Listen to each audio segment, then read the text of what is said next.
Greetings, this is Tammy Cromer-Campbell coming to you from downtown Longview, Texas, and on the web at tccphotogallery.com. We are continuing our conversation with Roy Flukinger and Dan Burkholder, but we are focusing more on collecting photography. So, to say no more, here's Roy.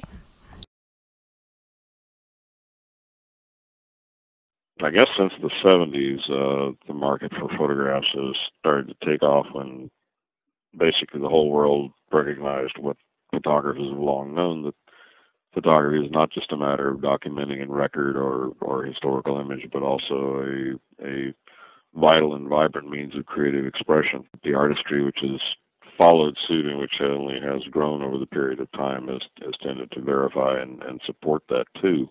I think to date, we have seen some of the most major growth in the field of the value in art in the photographic market. The natural extension is to examine that and become aware of it as you go about it too. I think that collecting photographs, some people do it for investment purposes, of course. I prefer to hope and encourage people to do it for love of the work as well and the artistry.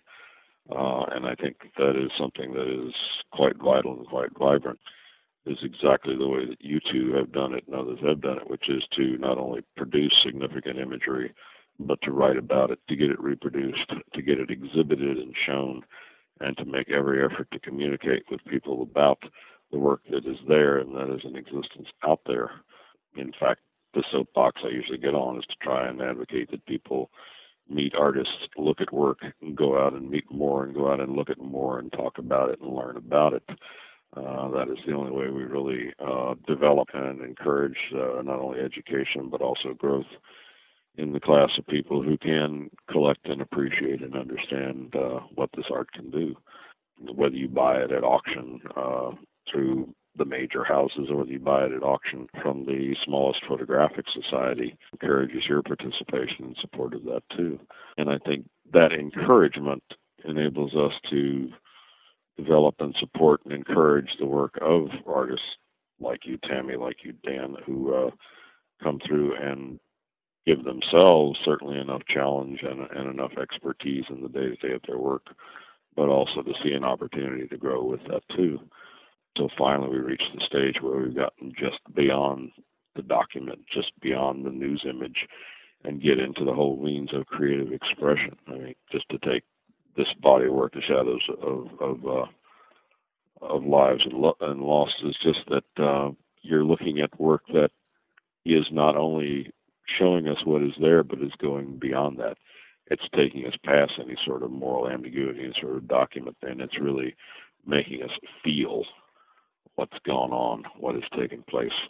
And 100 years from now, there will be plenty of pictures still in existence in one sort of strange medium or another to show us what it looked like, but to really tell us what it felt like to be in Katrina and to be in its aftermath, and the impact upon not only the architecture but also the people who lived in it is something that I think will be greatly expressed by work like Dan's.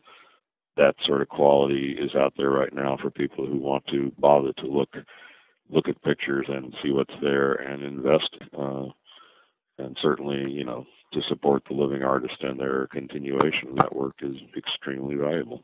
That's what I would say. Well, thank you so much. Is there anything else, Dan, that you would like to add? Well, you and Roy have covered so much territory. I don't think there's anything else I can add. I would like to tag it on to some of Roy's observations, and I really like his look versus feel comments. I like to think of this series as almost having a hyper-real sort of appearance because detail is so accentuated, and that kind of grittiness is one of the things that we want the viewer to sort of be able to latch on to get a feel for what it really is like in those interiors. So I appreciate Roy's observations on that front, that it's going beyond just what it looks like to what it feels like to be inside these dwellings from New Orleans. So thanks, Roy. It's there. Anybody who wants to just sit there and feel it. I mean, I encourage everybody to get up off the seat, look at the website, but then move out and actually get in front of one of these prints and see it live and breathe and give you some sense of what it's like to stand there, not only in the aftermath, but indeed in probably the circumstances of the event itself.